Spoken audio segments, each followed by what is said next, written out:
Adobe Photoshop में photos को resize करने रिलेटेड कई बार आपके पास इस तरह के सर्कमस्टांसेस रहते हैं कि आप अपनी इमेज को प्रॉपरली रिसाइज नहीं कर पाते। एग्जांपल के लिए आप यहाँ स्क्रीन पर देख सकते हैं, मैं इमेज पैनल पर जाकर अगर इमेज साइज़ में मैं यहाँ पर इसे 20 विड्थ यहाँ पर मेरे पास अवेलेबल है, मैं इसे अगर 16/12 विड्थ रखता हूँ इसकी, यानी कि 16 इंचज़ बाय 12 इंचज़ रखना चाहता हूँ। ये देखिए यहाँ पर मेरे पास 0.8 इंचज़ एक्स्ट्रा स्पेस है जिसे मैं नहीं चाहता। तो आज इस वीडियो में हम ये देखेंगे कि हम किस तरह से एक इमेज को प्रॉपरली रिसाइज कर सकते हैं, उसे एक परफेक्ट रेशियो में, यानी कि अगर मैं इसकी रेशियो को 16/12 चाहता हूँ तो मैं इसे किस तरह से कर सकता हूँ।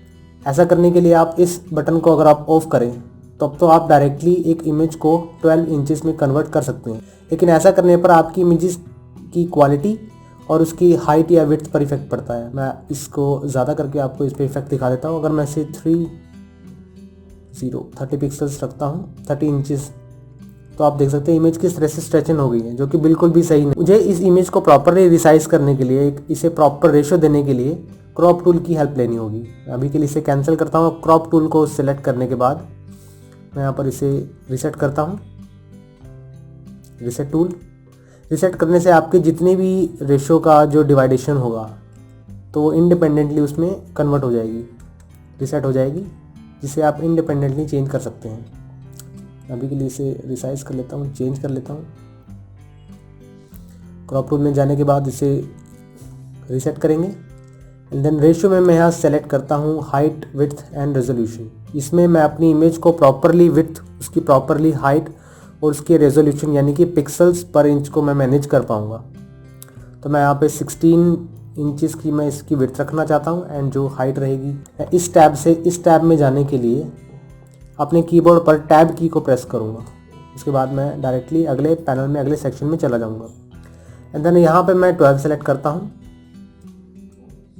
एंड देन इसके बाद आती है रेजोल्यूशन की बारी। प्रेस टैब एंड अपने रेजोल्यूशन को मैं 300 पिक्सल्स पर इंच रखता हूँ। इसके बाद आप की जो इमेज है वो प्रॉपरली रिसाइज हो चुकी है, आप यहाँ देख सकते हैं स्क्रीन पे। मैं इसे टिक करता हूँ एंड देन अब चलते हैं इमेज रिसाइज की तरफ। इमेज सेक्शन में इमेज साइज, अब आप यहाँ पर देख सकते हैं आपकी जो इमेज है वो प्रॉपरली 16/12 इंचज़ की सिलेक्ट हो गई। अपनी इमेज को और भी अच्छे से क्रॉप करने के लिए आपको क्रॉप टूल का यूज़ करना चाहिए। इमेज साइज के टूल को यूज़ करने के अलावा इमेज साइज से आप उस इमेज की साइज पर इफेक्ट डाल सकते हैं, लेकिन जो उसकी हाइट विड्थ रहेगी वो क्रॉप टूल से ही मैनेज होगी। इसके बाद मैं यहाँ पर देखूंगा कि अगर फोटोशॉप में मैं अपना खुद का एक प्रीसेट बनाना चाहता हूँ, एक अपनी खुद की रेशियो देना चाहता हूँ, तो मैं वो कैसे दे सकता हूँ। क्लिक करने के बाद मुझे उसकी हाइट, विड्थ और पिक्सल्स को डिफाइन करना होगा। मैं यहाँ पर 16/12 बाय 300 पिक्सल्स पर इंच रखता हूँ। ओके करने के बाद आप देख सकते हैं कि यहाँ मेरे पास एक नया प्रीसेट जनरेट हो चुका है। अब अगर मैं इसे ओरिजिनल रेशियो में रखता हूँ और फ्रीली एडिट करता हूँ एंड टिक करने के बाद अगर मैं इस इमेज को 16/12 और 300 पिक्सल्स पर इंच में एडिट करना चाहता हूँ या क्रॉप करना चाहता हूँ तो मैं उसे डायरेक्टली यहाँ से कर सकता हूँ। मुझे बार बार इस ऑप्शन की ज़रूरत नहीं पड़ेगी। मैं इस ऑप्शन पर क्लिक करके इसे फ्रीली एडिट कर सकता हूँ। तो इसी तरह से आप अपनी इमेज को परफेक्टली क्रॉप कर सकते हैं।